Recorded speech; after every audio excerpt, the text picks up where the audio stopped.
Applying 3-digit number by 3-digit number, applying quick and easy steps. 364 multiplied to 278. 8 times 4, we have 32, write 2, carry 3 to the next digit.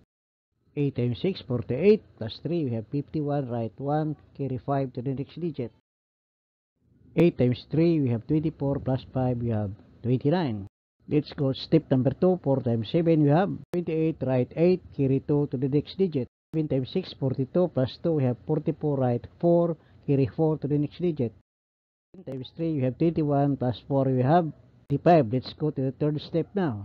Times 2, we have 8, 12, write 2, carry 1 to the next digit. 2 times 3, you have 6, plus 1, you have 7. Let's add the partial product now. Our answer is 101,192. Apply quick and easy steps. Let's try another number now. 4 times 6, you have 24, write 4, carry 2 to the next digit. 6 times 1, you have 6, plus 2, we have 8. 7, you have 42. 4, you have 8. 2 times 1, you have 2. 2 times 7 equals 14. Let's go third step now. 4, you have 20, write 0, carry 2 to the next digit. 5 times 1, you have 5, plus 2, we have 7. 7 times 5 equals 35. So let's add the partial product now.